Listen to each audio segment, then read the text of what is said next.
Hey everyone, and thanks for jumping back into the Cryptoverse. Today, we're going to talk about Bitcoin, and we're going to be providing an update to the bull market support band. If you guys like the content, make sure you subscribe to the channel, give the video a thumbs up, and check out the sale on Into the Cryptoverse Premium at intothecryptoverse.com. Let's go ahead and jump in. So, it's been a couple of weeks since we did this video, so let's just go ahead and provide an update on it. The 20-week SMA for Bitcoin continues to come down. It's now at around 63,568, and the 21-week EMA is at around $61,025. So more or less, the bull market support band range is from around 61K to 63.5. Now, one of the issues that Bitcoin is facing right now is the fact that the last couple of weeks, it's actually been unable to really durably get back into the bull market support band, right? It's been unable to get into and stay above the 21-week EMA. Now, remember, it's a band, right? It consists of two moving average, the 20-week SMA, simple moving average, and 21-week EMA, exponential moving average. And of course, the exponential moving average is quicker to react to price movements than the 20-week SMA. But I think the issue for Bitcoin, and it just continues to be this, is that it hasn't really been able to get back to its 20-week moving average since since it had this pretty big drop back in late July. And you could argue that it is somewhat similar to what we experienced last year. If you were to look at Bitcoin back in August of 2023, you can see that around mid-August or so, Bitcoin fell below the 20-week SMA and the 21-week EMA. It failed to get back above its 20-week SMA until October, right? Until October. Now, we just put out a video yesterday talking about how August and September does in fact tend to be the worst time of the year for Bitcoin when you look at monthly returns, right? And just pulling that chart up once again to just, in case you missed the video, it wasn't really that riveting, so I don't blame you. But on average, right, Bitcoin doesn't do that well in August and September. That doesn't mean that you can't occasionally have a green August or a green September. It just means that most of them are red, just like, most of the time February is green and most of the time October is green. That doesn't mean every February and every October is green, okay? So, the last time we had a red October was back in 2018. The last time we had a red February was in 2020, right as we were going into the pandemic crash. So, in that regard, it certainly seems reasonable to compare to, what was going on last year. Bitcoin fell below the 20-week estimate about mid-April or mid-August. And really, it took a number of weeks for Bitcoin to muster up the strength to get back above it. But what I'd like to do, though, is look on some of those shorter time frames, okay? Because there are some things that are playing out slightly differently. One of those is we also saw Bitcoin get this, for lack of a better term, death cross back in 2023. Where the 50-day SMA fell below the 200-day SMA. And you can see that it happened right there in September of 2023. And essentially what Bitcoin did back then was after the death cross, Bitcoin rallied into the 50-day SMA. It then got a pullback for about a week. And then it got through the 50-day and went to the 200-day. Got rejected from there for a couple of weeks, for a week or so, back to the 50-day, and then up to new cycle highs. So that's how it played out back then. How is it playing out today? Now remember, back then it was a rally after the death cross, right? In fact, Bitcoin sold off into the death cross, and then right after it, Bitcoin went up. We actually talked a lot about that. I said that the most likely outcome back then was that it sells off just before it and then rallies right after it. And that actually did occur.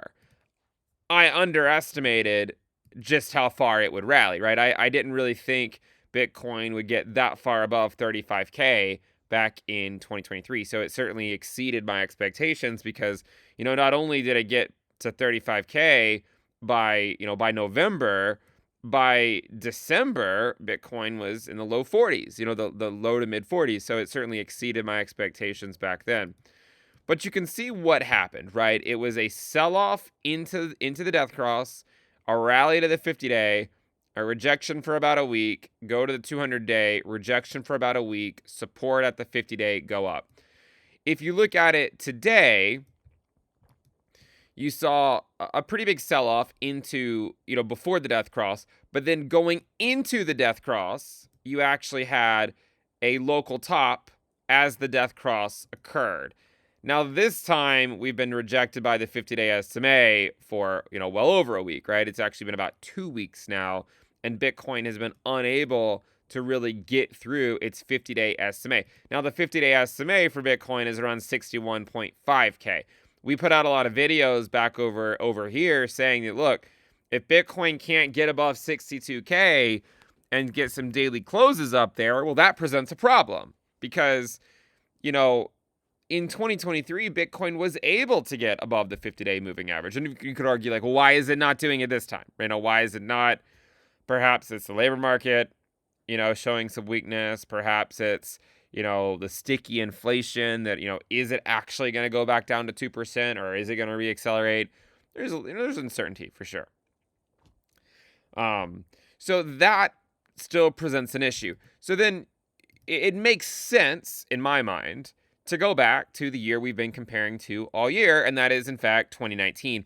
And if you're new to the channel, the reason it makes sense to at least think that 2019 is a worthwhile comparison is because it was actually in 2019 when the Fed cut interest rates, right? And so it was also in 2019 when gold broke out of the range highs that it had been holding for quite a number of years. And when that happened, Bitcoin generally put in lower highs and lower lows until we really got into the tail end of rate cuts and QE began. So you can see that Bitcoin held that lower high and lower low structure.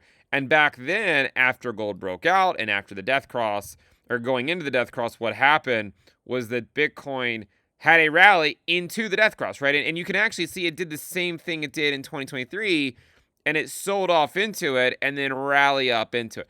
That was actually why back in 2023, I said the most likely outcome going into it was to first sell off and then rally into the death cross, right? That's why I said that back in 2023. And I got, I feel like I nailed that part of the move, sort of this, this sell off into the death cross or just beforehand, and then rally up into it. But you can see that this one was a bit different because it sold off into it, but it didn't get that same immediate spike like it did in 2019, right? It was a slower grind up, rejection, slow grind up, rejection, and then go up.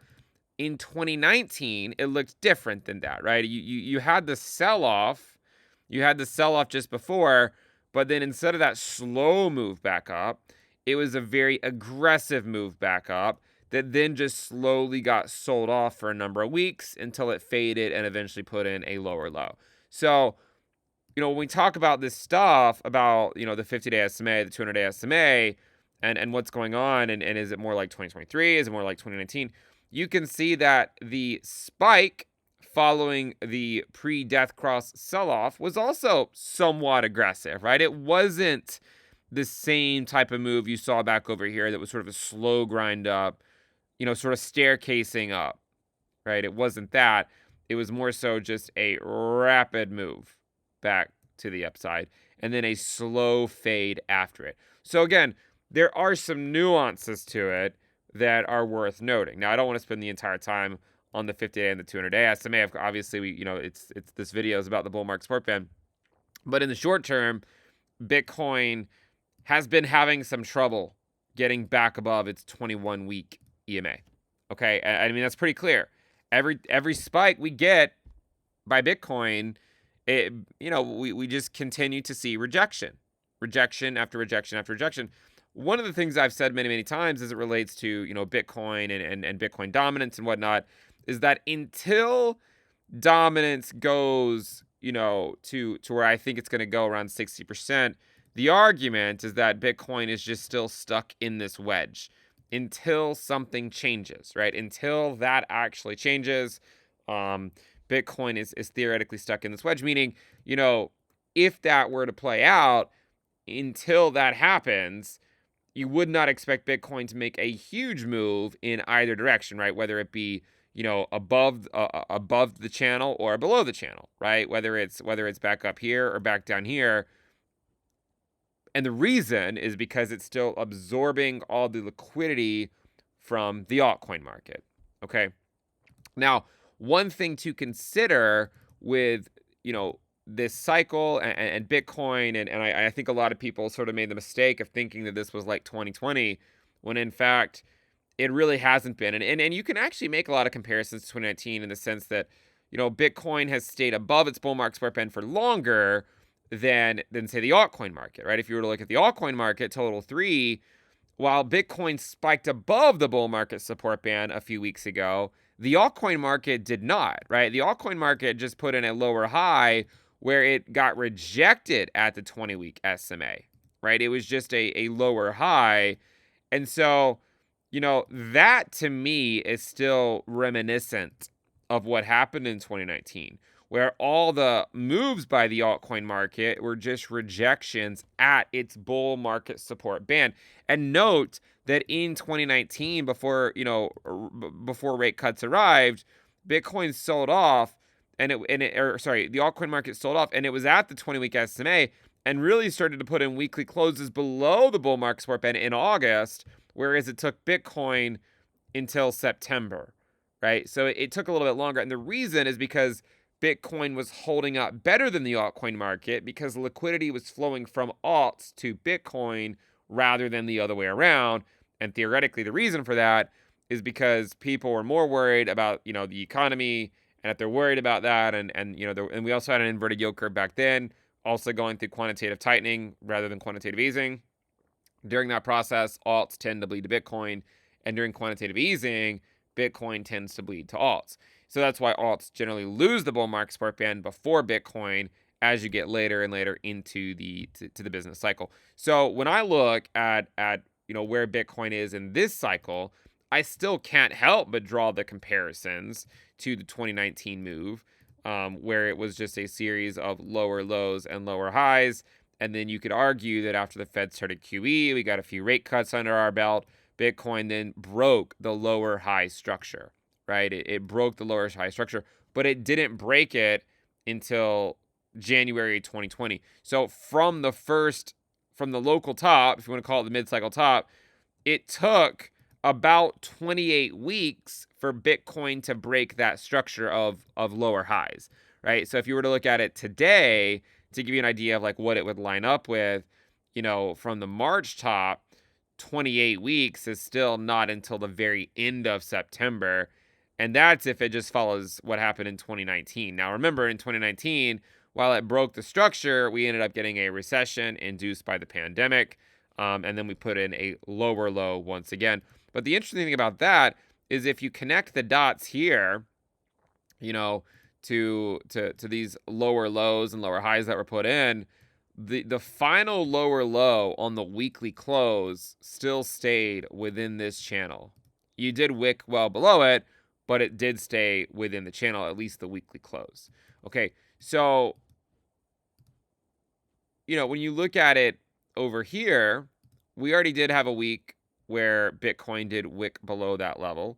And I'm curious, right? I'm curious here if we're going to sort of, are we in this phase, right, where it comes down, it gets to move back up, kind of like what happened right there in 2019, and then it sells off to a new low, and then it consolidates at some lower levels for a while, and then maybe, in a month or two, once we get to better seasonality, we get another, Bitcoin takes another try at getting, taking out the lower high structure. But it is a long and grueling process. If you're losing interest, you're not the only one.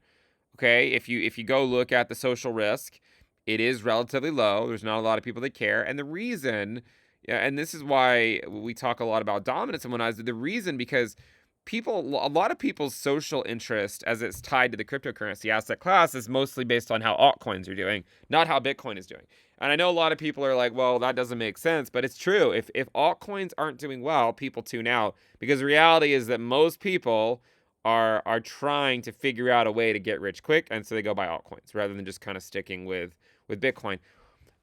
The harsh reality for a lot of altcoins, sort of the sobering reality, is that Bitcoin is at a price that it was at for the last several months, right? It's been around this price for a while.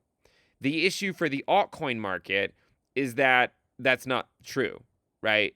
Altcoins haven't really been at these levels for, I mean, the lower low and lower high structure is a lot more clear with the altcoin market than it is with Bitcoin. Now, it's playing out for both Bitcoin and altcoins, but it's more obvious with the altcoin market.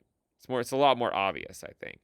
And so I think that the altcoin market is basically doing this same thing over here and doing it again. I think a lot of people made the mistake, and I tried to warn people.